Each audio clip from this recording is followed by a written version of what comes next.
Hey guys, welcome to today's video. As you can tell, this is a Witch Doctor Voodoo inspired look. All the products that I use in today's video will be listed in the description box below. If you haven't subscribed already, that would be awesome if you could go ahead and do that now by clicking that little subscribe button down there.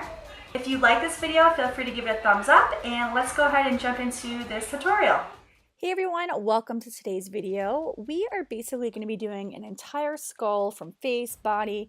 If you watch me and watch my channel, you already probably have seen similar looks like this, but this is just a little bit different, so I'm going to walk you through it. First, we're starting to draw in the teeth with some Mehron Paradise paint. If you don't know what Mehron Paradise paint is, it's a water-activated body paint. You add a little water and you get that nice creamy consistency. So I'm using the white paint first with a brush to really map out where I want all the white pieces of the skull to be. For this look, we are going to be painting on a mask, so I am mapping out where the mask is going to go here, and then we're going to move on to map out the rest. We're filling in all those spaces where the white is.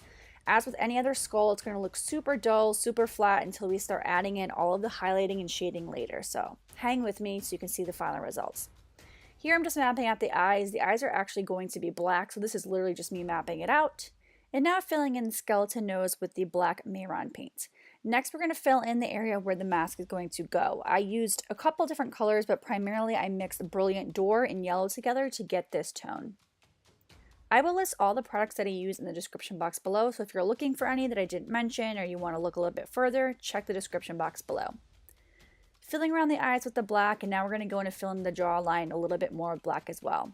I like to start with my skulls by putting down the black and then feathering it forward and then using a eyeshadow brush to really blend it out and diffuse that color. You'll see that in pretty much all of my tutorials. That's how I primarily do the jawline here. I then take what is left over on that brush and just start to fade it out and diffuse it. If there was a lot of product still on it, then it wouldn't really be able to blend well. So I'm just taking whatever's left on the product and really blending out that jawline even more. Now we're going to go ahead and outline the teeth. This is something that I think I struggle with and I try and get better at. So really take your time to do this and practice, practice, practice.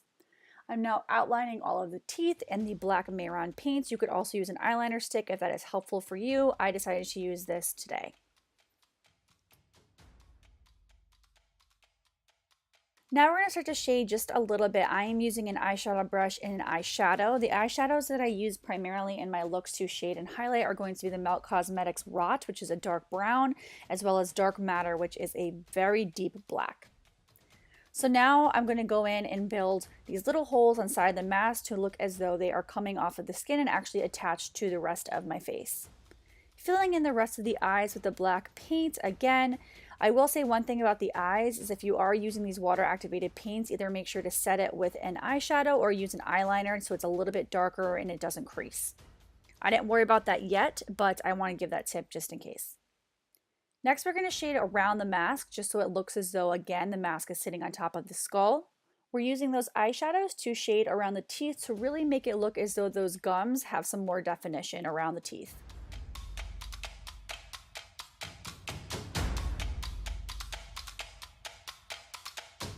I wanted to also quickly highlight around the teeth, so wherever you do shading, you also want to make sure that there's highlighting as well. I am using the NYX Cosmetics liquid liner in white. I think this is a really easy product to use and I have very good control over it, so I would highly recommend it for your highlighting.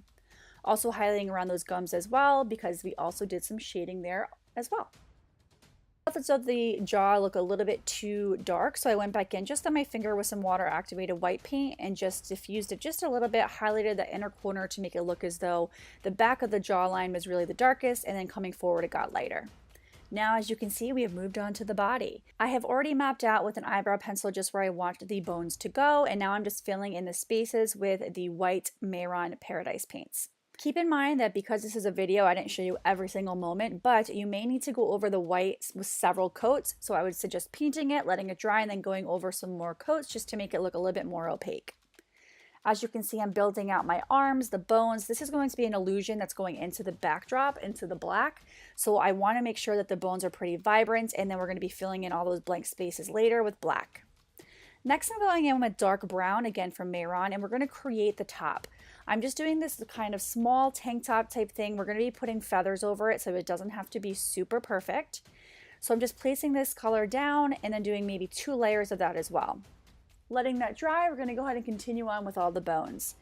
Definitely, as I say in all of my videos, use a reference picture. What I like to do is I like to Google skeleton anatomical view, whatever I'm trying to do for that look. And I really study it and practice it first on paper, and then I try and do that on myself as well. I think I've kind of got down pat the illusion of the ribs coming around. So it's definitely something you need to practice, but 100% use a reference photo. Now I want to start making the necklace. I want it to look as though the necklace was hanging on the skeleton, not necessarily around the body or neck. So as you can see, I started the necklace on top of the bones. In between are going to be those claws, those shells, whatever you want to call them. But I loved that this necklace really looked very much on the same tune as the rest of this look. I used 2 different shades to fill in this neck jewelry piece. I used Brilliant Dore in yellow. And while that's drying, again, I'm going to go back and do a few more details to the arms. I wanted to create these little bands. I'm using a brown paint and creating a little tiny band, and we'll actually come back to these in just a few, let it dry, and we'll talk a little bit more about those. Now using these feathers, I'm just using cosmetic sponges and spirit glue. We're going to actually place these on the top of the shirt. That's why I was saying it didn't have to be perfect. So go ahead and place it down, wait for the glue to get a little bit sticky, and then go ahead and place your feathers there. Since the feathers are all different sizes, you can see me here cutting some of the stems off just because I want it to be more even on the shirt.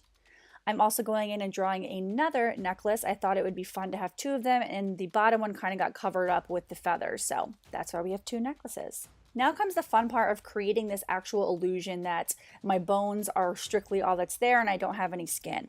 Oh, did you see that feather just fly around? You're going to see a few of those in the video, so don't mind those. So basically what I'm doing is I'm filling in all that negative space with the black Mehron paint.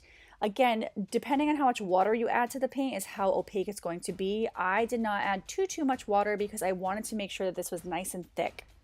So now that I've done all of the outer corners, I'm going to start doing all of the little spaces, and that's what you'll see me do here. The key to having an illusion like this is to make sure that the contrast on your camera is a little bit low, and to make sure that you have a black background that does not have any shine to it or anything like that, isn't moving, etc. It looks great in photos. Definitely just Google it if you're interested in how to do kind of illusions like that. But that's what we're trying to achieve here. So as you can see, I'm just filling in all the negative space, and then we're going to move on to some highlighting and shading. I thought it would be cool to put this little tiny strip on my chin, so that's what I'm doing here, just making 2 little lines. I go back to it later, you'll see. As I mentioned earlier, highlighting and shading is one of the most important parts of a skeleton, so I really wanted to focus on this piece and not speed it up too much so I can explain to you what I'm doing. So what I'm trying to do is create the illusion that the bones are either underneath, is where the shades would be, or underneath other bones, or that the sun is not hitting it at certain places, because that's where you would highlight. So what I'm trying to do is, as you'll see, focus on the places where I think would be the darkest. That's what we're going to do now. So we're going to make some black shades underneath. You can see I'm putting the shade underneath the bone and underneath the jewelry where it would cast a natural shadow. I'm going to just let you watch me do that because that's primarily what the focus of the shading is going to be for right now. Once you have finished doing your shading, we have to do some highlighting. So I'm just using that eyeliner from NYX Cosmetics that I told you about to just highlight the tops of the jewelry. Again, anywhere that the light would naturally hit, we want to make sure that we're not only just shading, that we're also giving it some highlighting as well. I'm using that eyeliner to create some cracks in the skull as well. And last but not least, we're going to stick on some sticks to the sides just so it looks an illusion as if it's going through our chin. And these are just kebab sticks that I put on with some spirit gum. So thank you guys so much for watching. This is the final look. If you did like this video, feel free to give it a thumbs up. Ah, scary. Thank you so much for watching. I'll see you guys in my next video. Bye guys.